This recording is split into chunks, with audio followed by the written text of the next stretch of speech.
Good morning mga paps, mga kapadyak. Ayan, another project bike na naman yung papakita ko sa inyo. Ayan, sa mga nasa malalayong lugar na gusto gumamit ng credit card, PM nyo lang kami, usap tayo kung paano natin i-build yung mga project bike no, na gamit ang credit card kahit nasa malalayong lugar kayo. Yan, idadaan lang natin yan sa Lazada. Basic lang yan, mura pa yung shipping yan. Ang buong whole bike, ang shipping lang yan, inabot lang ng 1,300. Yan. Katulad na itong si Sir, ito papunta pa to ng Palawan. Ayan. Isa-isahin natin yung mga parts na nakakabit dito. Ito yung Sagmit Brooklyn B2R. Makita nyo, mayroon siyang makintab na part. Ito yung mat, ito yung makintab. Ito, naka-bike skin na to. Para if ever man na matumba, masandal-sandal is safe, hindi na gagasgas yung mismong pintura mo. Yan. Pag nagpa-bike skin tayo, top tube, down tube, kabilaan yan sa seat stay tsaka sa chain stay. Yan, kabilaan din yan. Kasi yun yung mga prone na nagagasgas pag nasasandal or natutumba yung bike natin. Dito tayo sa frame natin. Smooth weld yung head tube, quick release 31.6. Gandahan sa frame na to. Nasa bungad yung ano niya, cable routing niya.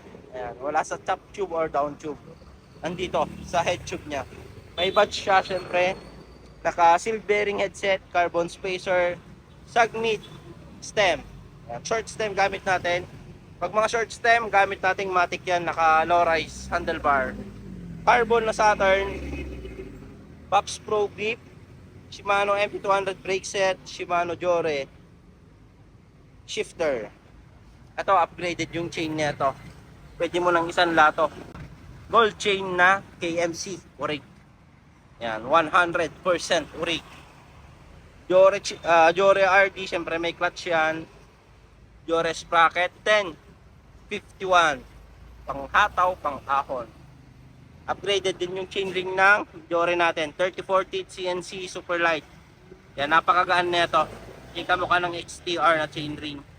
Yan, Jore crankset. Halotech mountain kick seal bearing pedal. Napaka-smooth nito. Yung mga pedal na recommended namin kung naghanap ka ng pangbaragan na pedal. Dito tayo sa port na Sagmit Evo 3. Ito yung kamukha ni Fox. Ayan, naka bike skin din yan. Yan, kabilaan yan. Naka bike skin. Naka compression, manual lockout.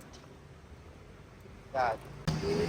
Lagay niya ng hangin, Maxxis tire, tubeless ready, trim, heroic block, Pops Pro spoke, sword na hubs, SRAM rotor. Yan. Gusto rin ni Sir, malambot na upuan, kaya to napakalambot. Carbon seat post. Ayos, ganda na ito. So ayan yung kabuuan ng project bike natin. Yan. Pupunta na ito ng Puerto Princesa. Build cost na ito, inabot ito ng 43,000. Pag card, ayan, di tayo makapag-discount pag sa card, pero sa cash na ito, 39,000 pesos. And syempre, may mga previous yan, tail light, battle cage, chain protector, lever boot, folding tools, at saka yung chain loop. Kung gusto mo rin magpa-build, visit ka lang dito sa Pops Bike Shop. Thank you. Siyempre, shoutout din natin si Pops na taga Pasig. Ayan, nakalagay dito, Siren and Betong. Salamat sa inyo.